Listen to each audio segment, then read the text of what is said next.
பாவக்காய் இந்த மாதிரி செஞ்சு பாருங்கள். நல்லா உப்பு, புளி, காரம், கொஞ்சம் இனிப்பு, பாவக்காய்க்கே உரிய சூப்பரான அந்த கசப்பு எல்லாம் சேர்த்து பேலன்ஸ்டாக ஒரு பெரட்டல் ரெசிபி. பாவக்காய் பெரட்டல் எப்படி செய்யலான்னு பார்க்கலாம் வாங்க. இந்த ரெசிபிக்கு எண்ணெய் 1.5 டேபிள் ஸ்பூன், கடுகு 1 டீஸ்பூன், கடுகு நல்லா வெடித்ததுக்கப்புறமா பூண்டு ஒரு 25லேருந்து 30 பல் நல்லா லைட்டாக ரோஸ்ட் ஆகிற வரைக்கும் வதக்கிக்கோங்க. பெருங்காயம் 1 பிஞ்ச், கருவேப்பிலையில் 1 கொத்து, வெங்காயம் 2 மீடியம் சைஸில் சின்ன சின்னதாக நறுக்கி சேர்த்துக்கிறேன். வெங்காயத்துக்கு உப்பு ஒரு 1/4 டீஸ்பூன். வெங்காயம் இப்போ நம்மளுக்கு நல்லா வதங்கணும்.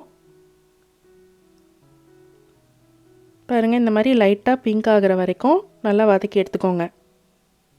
இதில் தக்காளி 1 நல்லா பெரிய சைஸ் தக்காளி எடுத்துக்கோங்க, சின்ன சின்னதாக நறுக்கி சேர்த்துக்கிறேன். உப்பு 1 பிஞ்ச்,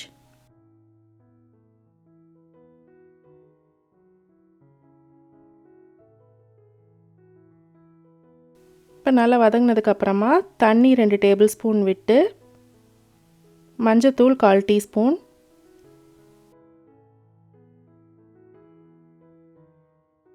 நல்லா பிளெண்ட் ஆகிற வரைக்கும் வதக்கிட்டு பாவக்காய் நான் இன்றைக்கி 3 எடுத்திருக்கேன். இந்தமாரி ரவுண்ட் ரவுண்டாக கட் பண்ணி நடுவில் இருக்க விதையெல்லாம் எடுத்துருங்க.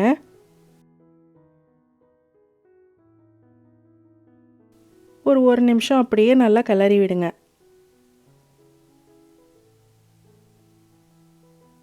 தனி மிளகாய் தூள் 1 டேபிள் ஸ்பூன்,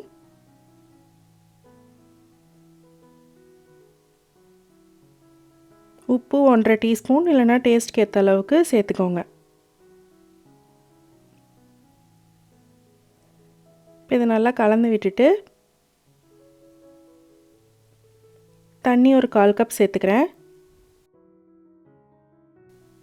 மூடி வச்சு குக் பண்ணுங்கள். காய் ஆல்மோஸ்ட் வெந்துடுற அளவுக்கு மூடி வச்சு குக் பண்ணுங்கள். வெல்லம் இந்த அளவுக்கு 3 டேபிள் ஸ்பூன் தண்ணியில் ஊற வச்சு எடுத்துக்கோங்க. புளி ஒரு சின்ன லைம் சைஸில் 1/4 கப் தண்ணியில் ஊற வச்சுக்கோங்க. காய் பாருங்கள், நம்மளுக்கு ஆல்மோஸ்ட் வெந்துருச்சு. இந்த டைமில் புளி தண்ணி அந்த 1/4 கப்பை சேர்த்துக்கோங்க. ஒரு கிளறி விட்டு 1 நிமிஷம் போல் மூடி வச்சு குக் பண்ணுங்கள். இந்த புளியோட ஃப்ளேவர்லாம் நமக்கு பாவக்காயில் இறங்கணும். கடைசியாக வெல்லம் ஊற வச்ச தண்ணியை சேர்த்துக்கோங்க. இதையும் ஒரு 1 நிமிஷம் போல் மூடி வச்சு குக் பண்ணி எடுத்திங்கன்னா சூப்பரான பாவக்காய் பெரட்டல் தயார். ரொம்ப ரொம்ப ஈஸியாக செஞ்சிடலாம். செம்ம டேஸ்டான ரெசிபி. சாப்பாட்டுக்கு போட்டு பிசைஞ்சு சாப்பிட்டு பாருங்கள், சூப்பராக இருக்கும். செஞ்சு பார்த்துட்டு எப்படி இருந்ததுன்னு கமெண்ட்டில் சொல்லுங்கள். பிடிச்சிருந்தால் லைக் பண்ணுங்கள், மறக்காமல் சப்ஸ்கிரைப் பண்ணுங்கள். நன்றி.